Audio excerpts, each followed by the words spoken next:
Ladies and gentlemen, welcome to a very special episode of Psalm of the Day. We've got the kids ministry here to take us into Psalm 20, verse 7. Let's go! Here we go! Some trust in chariots, and some in horses. Some trust in chariots, and some in horses, yeah. Some trust in chariots, and some in horses. Yeah! Some trust in chariots, and some in horses, yeah. All right, here we go. We trust in the name of the Lord our God. We trust in the name of the Lord our God. We trust in the name of the Lord our God. Yeah. We trust in the name of the Lord our God. We trust in the name of the Lord our God. We trust in the name of the Lord our God.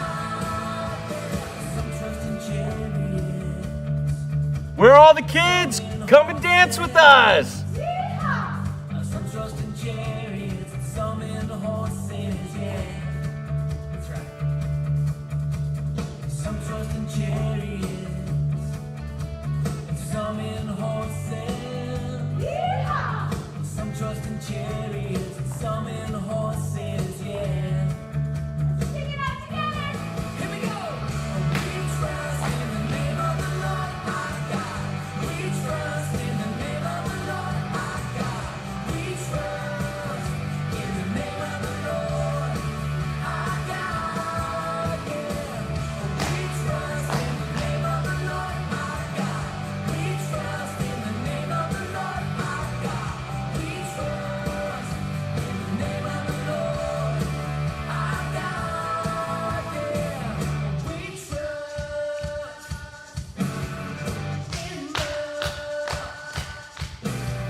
the name of the Lord our God. Oh yeah, yeah. We trust. That's right. In the name of the Lord our God. Oh yeah. Yes, let's give it up for the kids ministry team.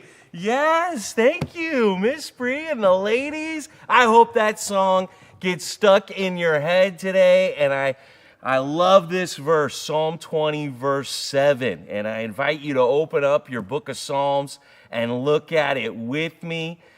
Because this is some encouragement here in this psalm. And I love how many families are reading the Psalms together.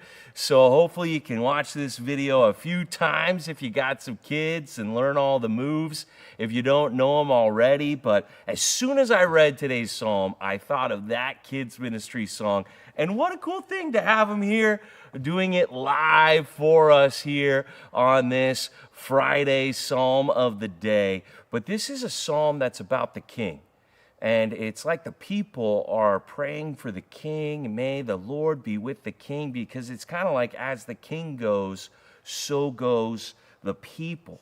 And so you can see there's all these mays. May the Lord do this for the king and that for the king. And then eventually we get to our verse, some trust in chariots, some in horses, but we trust in the name of Yahweh, our God. And so when it says trust here, if you look the word up in the Hebrew, you're actually going to get this idea of we remember the name of the Lord our God. So the reason we can trust him moving forward is we remember who he is and what he's done. We remember what we know about him. You can't trust in a God you don't know. And so this is literally a memory, right? Chariots and horses, they represent the military. And if we're praying for our king, it's probably because he's going out to battle, and he's going to battle some other king with some other army, and we're hoping that our army defeats their army. But see, this is what made kind of things different back then, is you were really hoping your God or your gods would defeat the other nation's gods. But see, their hope is in Yahweh, not many gods, just one. We know who Yahweh is. And we're not putting our trust in our army, we're putting our trust in the Lord. See, I think that's what David maybe is trying to do in this psalm, is he's trying to teach the people to pray, not for how he's going to do, but that Yahweh would be with him. And so this could actually be very helpful if you're praying for presidents, or you're praying for bosses or pastors or anybody you're praying for. Are you praying for them, or are you praying for Yahweh to be with them?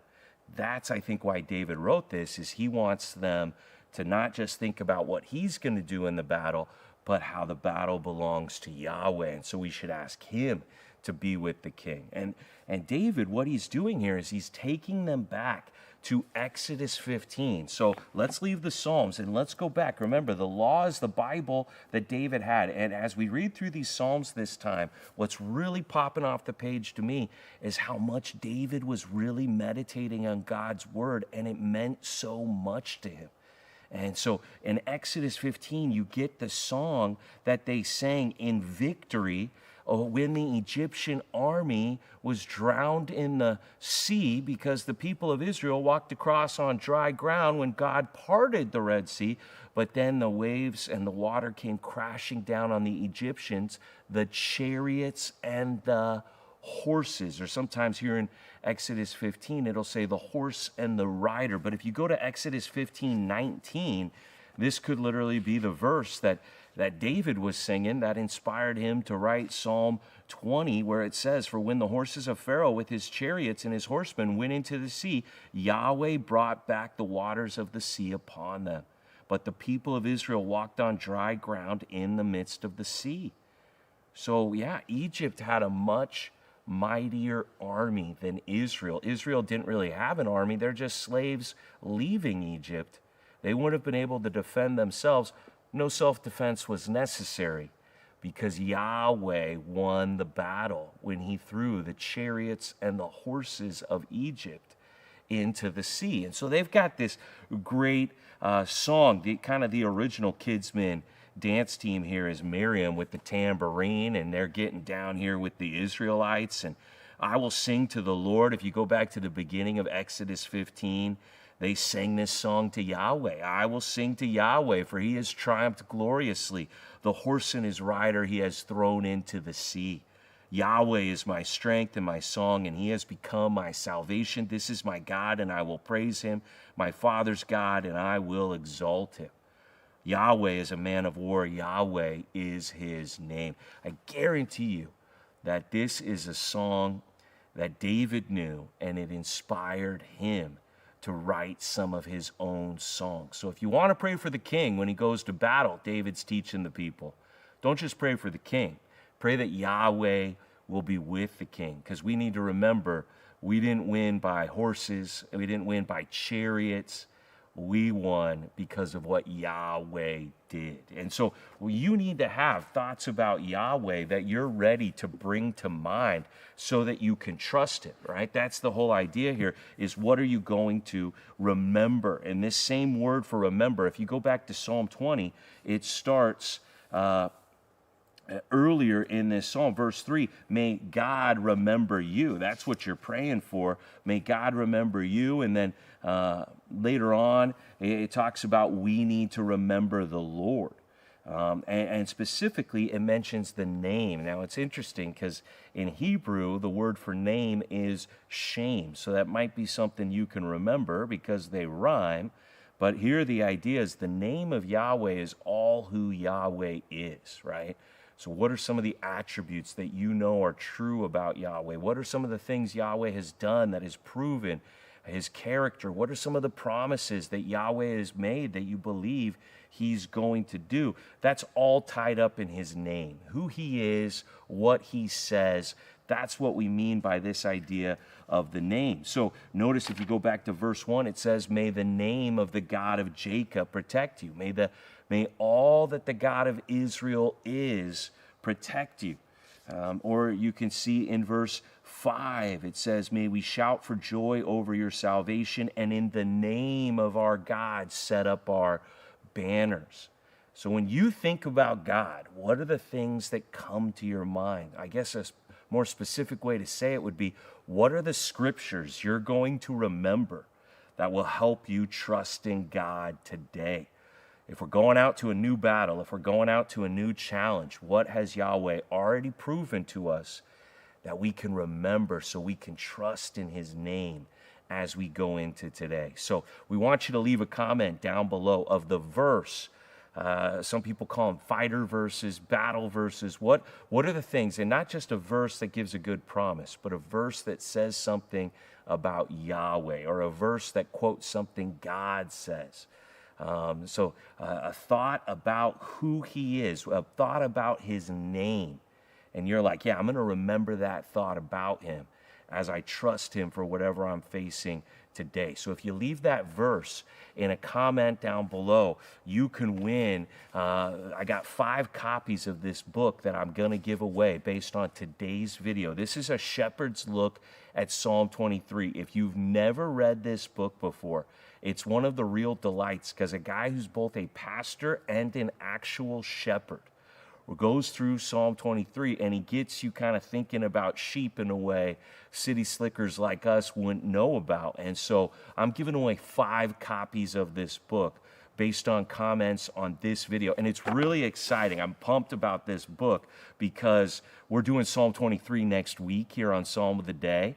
So we're coming to some epic Psalms next week. I mean, I think Psalm 23 is the most quoted Psalm.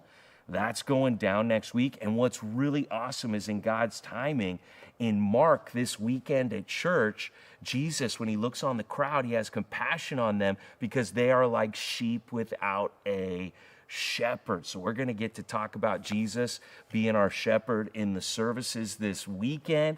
We're going to get to talk about the Lord is my shepherd in Psalm 23 next week. So we've got a lot of things that we want to get on our mind so that we can remember them and trust in the name of Yahweh. If only there was a song you could listen to over and over again to put that thought in your head today. You might want to rewatch this video, but I hope to see you right here at our church this weekend as we learn about Jesus' care for the crowd, because they didn't have a shepherd watching over them.